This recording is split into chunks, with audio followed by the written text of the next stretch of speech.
la France a mal à son école. Si l'école en France va si mal que ça, peut-être qu'on devrait prendre exemple sur la Finlande. Nous partons tout de suite chez nos voisins finlandais qui devraient révolutionner le monde de l'enseignement. Mais alors si c'était ça la solution, comment expliquer la domination de la Chine? Les élèves de Shanghai seraient aujourd'hui les meilleurs du monde, très loin devant les Français. Il faudrait donc faire comme à Shanghai en fait. Mais les pays asiatiques sont reconnus pour épuiser les enfants en les surchargeant de travail. Plus de 15 heures d'études tous les jours, de 8 à 1 heure du matin. Mais alors du coup, qui a raison en fait? Sur qui on pourrait prendre exemple? Dans le monde, on aime bien se comparer avec les autres. C'est une façon gouvernementale de jouer à qui a la plus grosse. Il existe donc plusieurs classements portant sur les systèmes scolaires, et l'un des plus populaires est le classement PISA. Alors le classement PISA, pour ceux qui connaissent pas, évalue les élèves de 15 ans d'un pays et compare leurs facultés en maths, en sciences, en lecture et en résolution de problèmes, globalement. Le classement sort tous les 3 ans, et le premier classement a eu lieu en 2000. À la grande surprise de tout le monde, le premier classement classe la Finlande en premier en lecture et en sciences, puis en deuxième en maths et en résolution de problèmes. Ce qui en fait le pays le mieux classé au monde. 2003, rebelote. En 2006, la Finlande est numéro 1 en maths et numéro 2 en lecture. En 2009, ça y est, la Finlande se fait détrôner par Shanghai, mais reste quand même super bien classée. Numéro 2 en sciences, numéro 3 en lecture. Cette année est assez révélatrice sur quelque chose. Les performances ne sont pas liées au budget de l'éducation par élève. Les États-Unis dépensent une fortune et se classent environ à la 20e place. Donc, contrairement à ce qu'on pourrait penser, le budget aide, mais ne fait pas tout. Et depuis 2009, la Chine, et plus précisément Shanghai, du coup, domine ce classement. Et c'est pas seulement la Chine, en fait. On y retrouve notamment une majorité de pays asiatiques dans le top 5, la Corée du Sud et le Japon notamment, avec, comme seul intrus, la Finlande. Mais dans le dernier classement qui est sorti, la Chine domine le classement. Et la France dans tout ça, où est-ce qu'on est, nous? Et ben en fait, la France a toujours été bonne moyenne dans ce classement, autour de la 20-30e place. Le souci, c'est qu'on continue de baisser dans ce classement, et qu'on cherche un peu des excuses. Enfin, l'enquête PISA met en lumière la question de la culture scolaire française. La France dépense plus pour l'éducation nationale par étudiant en moyenne, que les pays comparables, mais c'est aussi le pays où les étudiants sont le plus stressés et se sentent le moins soutenus par les enseignants. Par ailleurs, le système éducatif français est leader en termes d'inégalité, dans le sens où le lien entre réussite des élèves et origine sociale est le plus fort de l'OCDE avec la Belgique. Alors oui, l'école est gratuite, mais visiblement la réussite est payante. Notre système éducatif n'est clairement pas le meilleur. Non seulement les élèves ne se sentent pas bien à l'école, mais en plus les résultats sont pas au rendez-vous. Mais alors qu'est-ce qu'il faudrait changer? Comment ils font ceux chez qui ça fonctionne? Les pays nordiques ont de très bons résultats scolairement parlant.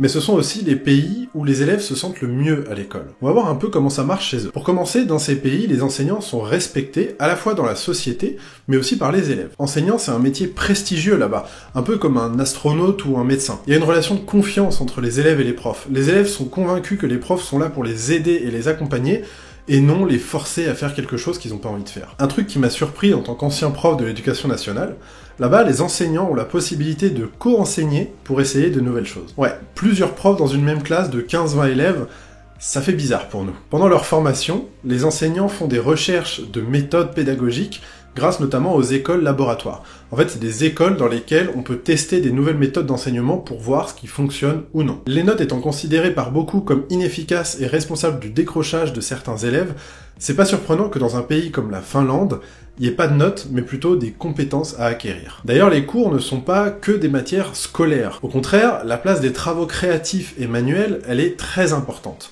Ils ont des cours de bricolage et de cuisine, par exemple. Aujourd'hui, nous allons cuisiner des pâtes à l'orange sanguine et un fudge de haricots noirs. Ça nous apprend justement les trucs pratiques pour la vie.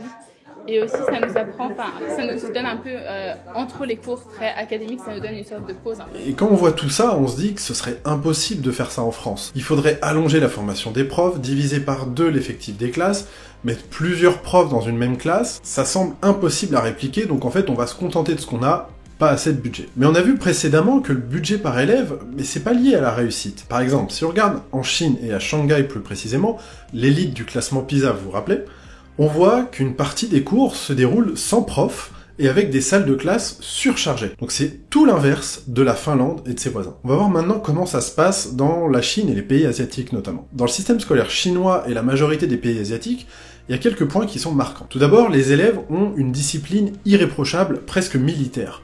Pas un P de travers, chacun sait ce qu'il doit faire et le fait. Certains cours commencent sans le prof, et les élèves travaillent seuls au lieu d'attendre passivement que le prof arrive, comme nous on ferait par exemple. Ici, pas de professeur.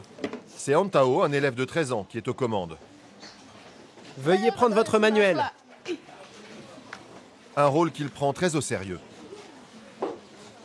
Page 28. Le plan, les plans, 1, 2, 3. Durant 30 minutes, le collégien mène ses camarades à la baguette. Ça paraît incroyable.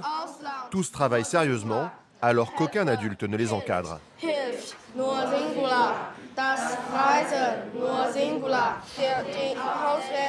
Ce n'est qu'une demi-heure plus tard que le professeur, Monsieur Lui, arrive en cours. Les classes sont surchargées, mais les profs n'ont pas besoin de crier pour se faire entendre. C'est clairement le rêve de n'importe quel prof français. Les élèves ont un profond respect pour leurs profs qui, ils le savent, sont là pour leur apprendre des choses. Ça vous rappelle quelque chose? En revanche, dans la culture scolaire asiatique, la charge de travail est énorme. Les élèves n'ont parfois pas le temps de manger, et il est quasi indispensable dans certains établissements de prendre des cours particuliers après les cours. Cette pratique épuise les élèves en les obligeant à avoir un rythme très soutenu au détriment de leur sommeil et donc de leur santé. En revanche, là-bas, les élèves savent dès le plus jeune âge que la compétition est féroce pour avoir les meilleures notes pour entrer dans les meilleures universités de leur pays ou des pays étrangers, comme Harvard, Yale, le MIT, etc. Et du coup, ils travaillent d'autant plus. Il y a aussi un élitisme des écoles privées, qui sont certes très réputées, mais aussi très chères. Pour certaines, il faut compter jusqu'à 1500 € par mois, ce qui, dans un pays comme la Chine, représente un budget colossal quand on sait que le salaire minimum tourne autour de 300 €. Ces écoles de prestige ne sont donc pas données à tout le monde, contrairement à la France, où l'éducation est en majorité gratuite. Et cette gratuité n'a pas toujours été de mise d'ailleurs. Intéressons-nous un peu à notre histoire. Comme on dit, lorsque tu ne sais pas où tu vas, regarde d'où tu viens. Alors on n'est pas vraiment là pour retracer l'histoire de l'école en France, on en aurait pour une bonne heure je pense. On va surtout aborder les points importants pour comprendre un peu la structure de notre système scolaire actuel. Avant la Révolution française, l'école était un instrument politique et idéologique au service de l'Église catholique. Autant dire qu'on n'enseignait pas le darwinisme à l'époque, peut-être aussi parce que Darwin n'était pas encore né en fait. Aux alentours de 1790, il y a un mec, Talleyrand, qui veut réformer l'école. Il dit, je cite, « L'instruction publique, donc l'éducation nationale de l'époque, a pour but de perfectionner l'homme dans tous les âges et de mettre à la portée de chacun et au profit de tous l'expérience et les erreurs des générations précédentes. » Dans l'idée, c'était plutôt cool pour faire une nation qui apprend de ses erreurs en fait. Son objectif c'était de faire une nation éduquée et pleine de savoir, qu'on se limiterait pas à l'école mais qu'on continuerait d'apprendre tout au long de notre vie en fait. Il était parfaitement conscient de la possibilité de l'instrumentalisation politique de l'instruction nationale, du lavage de cerveau en fait. Il disait, je cite, « La première condition de toute instruction étant de n'enseigner que des vérités. Les établissements que la puissance publique y consacre doivent être aussi indépendants qu'il est possible de toute autorité politique. » Il voulait faire la distinction entre éducation, donc former des hommes, et instruction, propager les connaissances humaines. Il avait réussi à rendre l'école gratuite, laïque et obligatoire, mais ça a duré qu'un temps. En fait, Napoléon a rétabli rapidement les écoles religieuses, faute de thunes. Le primaire était confié à l'église, et le secondaire et le supérieur restaient à la charge de l'État. Napoléon instaure le baccalauréat, et crée les grandes écoles post-bac qu'on connaît aujourd'hui, à savoir l'école normale supérieure, polytechnique, etc. C'est aux alentours de 1900 que l'école devient publique, gratuite et obligatoire, pour de bon, comme on la connaît maintenant. Le but officiel de cette décision fut de former des futurs lecteurs, lutter contre l'influence de l'église catholique et alphabétiser la France. Le but réel était de former des soldats, car les tensions régnaient dans la sphère géopolitique à l'époque. Et depuis cette époque, l'école a pas énormément changé, faut le reconnaître. La France se situe un peu à cheval entre former des élites, comme dans les pays asiatiques, et penser au bien-être de ses élèves, comme dans les pays nordiques. Mais en réalité, est-ce là les deux seules solutions? Est-ce que c'est efficace au moins?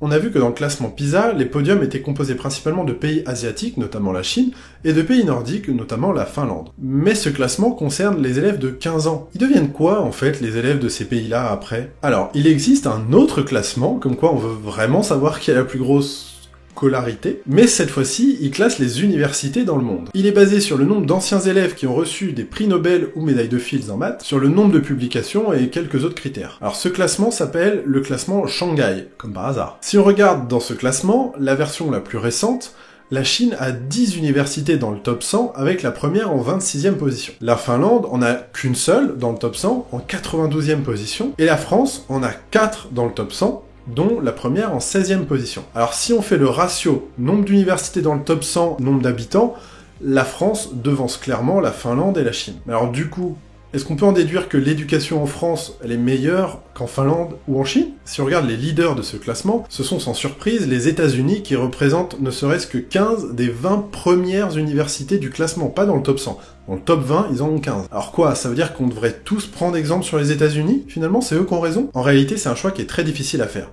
L'élitisme des États-Unis les rend prestigieux dans les domaines scientifiques, mais amplifie les inégalités de classe sociale. Et c'est pareil pour la Chine en fait. Dans les pays nordiques, ces fameuses inégalités des chances sont quasiment inexistantes, mais ces pays n'ont pas autant de prestige et d'élitisme. La réalité qu'on peut constater, c'est que les pays asiatiques et les États-Unis forment des élites, des ingénieurs, des scientifiques, des médecins, des avocats, etc. Tandis que les pays nordiques forment des citoyens heureux. Le problème avec l'école en France, c'est qu'elle n'a pas vraiment établi ce qu'elle souhaite former. Elle n'utilise pas non plus les méthodes qui ont fait leurs preuves pour optimiser l'apprentissage avec ces moyens.